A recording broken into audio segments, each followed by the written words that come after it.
I truly believe that packing a Pick-a-Brick cup is a sport, and today in this video, I'm going to show you how I maximize my most recent Pick-a-Brick cup to truly get the best amount of parts possible. Lego prices have been drastically increasing, so now more than ever, it is important to get the most value from your Pick-a-Brick cup. This cup here is a cup that I got at the Lego store just a few weeks ago now in Toronto, and I'm really proud of all the Lego parts that I was able to fit into it. Because I fit so many parts in, I have to tape the cup up stupid, because if I didn't, the parts would spill everywhere when I try to get this thing home. Without the tape on this cup, it is certainly not staying closed. My biggest tip to anyone getting a Lego Pick-a-Brick cup is to just literally fill it with as many pieces as you can. Doesn't matter if there are pieces you think you need or whatever it is, sometimes you just gotta cram as many things in there, small, big, large, whatever it takes to fill that space. Like obviously you're gonna fill it with parts you want first, but after you fill it with all the parts you really want, you just kind of use whatever to fill the space. So getting started, I'm gonna take the lid off there and give you guys just a little tease of some of the parts that I got.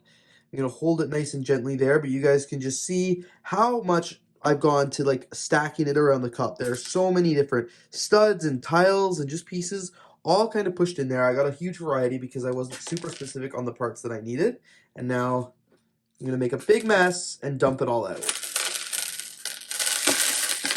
Alright, you guys can see a huge variety of parts in here. For starters, I actually got a bunch of the 1x6x5 panels. What I did there was actually stack two of them side by side and filled them with bricks, which I'll get into a little bit. I did that with several different ones here with a couple of different iterations. You guys can see it all here. This one actually was empty, but that's because I filled it from the top. And then even fit more in there, even though I didn't need them. Some of the parts I was most excited about getting from the Pick-a-Brick cup were these 1x1 translucent bricks, these purple leaf pieces, these cool dome pieces, these Lego chairs, 1x1 bricks in sand green, whatever you call this plate with the studs on the side, some 1x1 tiles in the sand blue, 1x1 dark green stud with the hole in the center, these really cool lime bricks with studs on the side, some more plates with studs on the sides, this one's a 1x1 in purple, and some 1x1 plates in the flesh color. However, I can't also forget that I picked up a bunch of those 1x5 pieces, and inside there you'll see I've got some 1x4 tiles, more 1x1 tiles, 1x1 studs, and the 1x1 plates. I also have a few other ones here. This one's more of the tiles, the studs, and these 2x2 tiles with the stud in the middle, the jumper style. Tons of these 1x1 semicircle tile pieces, and lots of more 1x4 tiles. I also used some 2x3 bricks to hold everything in place, as well as these 1x10 highlighter color yellow plates. The most satisfying part of a Pick-a-Brick haul is when I get to then start unassembling all the things that I spent honestly way too much time putting together. I like stacking it when I have some time at the Lego store and I'm just hanging out there, sometimes even chilling with the employees, talking to them. I don't mind spending a little bit of time to stack my bricks. Obviously, it takes a lot more time when I'm being so strategic and placing all these pieces in together and spending that time to, really sort them all. Because you guys would have seen all of these tiles and things like that are lined up very nicely, so I was actually able to fit the most per surface area in them. So when I'm at the Lego store and just kind of vibing and not in a huge time frame, I will spend the time to do this because quite frankly it really gets me a lot more parts than it would if I just stacked a bunch of them together, and you guys will be able to see that as I start opening it up. So when time permits, this is something I would definitely do and highly recommend you do as well. Obviously, there are some times when you're at the store, you're in a rush and you just don't want to be bothered spending, half an hour packing a Pick-a-Brick cup to, get a few more parts for your money. But that's definitely not always the case. And you guys can just see how many of these 1x1 tiles I was able to fit in between this just one panel here of this 1x6x5. This 5 rows of 5 each, too high. So I was able to fit 50 of these 1x1 tiles just in this one panel alone. So that really makes it worth it there. And then you guys can see a bunch of these 1x1 studs as well. It would be pretty impossible to estimate just how many Lego pieces are in this cup here, but I was really able to fit a lot in. Obviously, for $20 Canadian, I got my value compared to what a $20 set would be here in Canada now with some smaller pieces and things like that. But I know, for example, these parts go for like 80 cents to $1 on Bricklink alone. So the fact that I was able to get a dozen or so of them and have those in the Pick-a-Brick cup, that's a great deal in itself.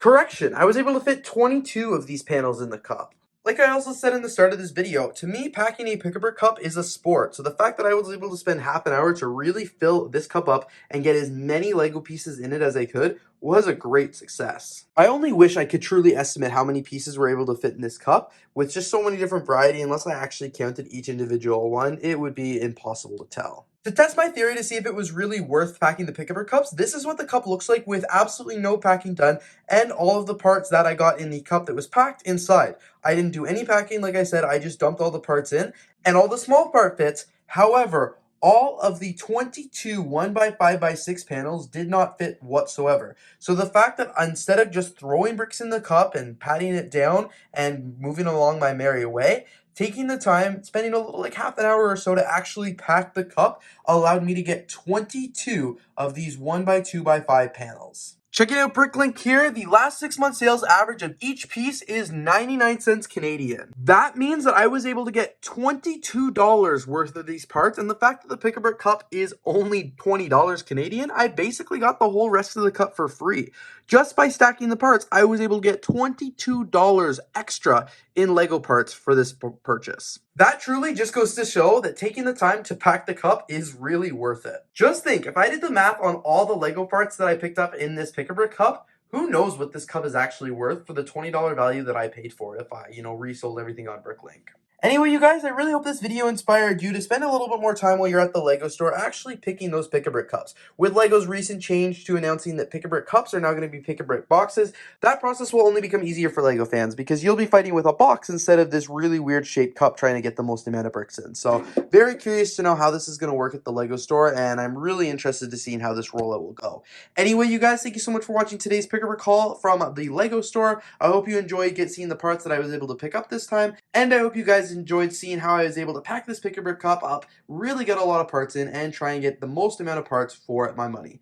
Anyway, thanks again for watching. If you enjoyed, don't forget to leave a like, comment, and of course subscribe, and I'll see you in the next video.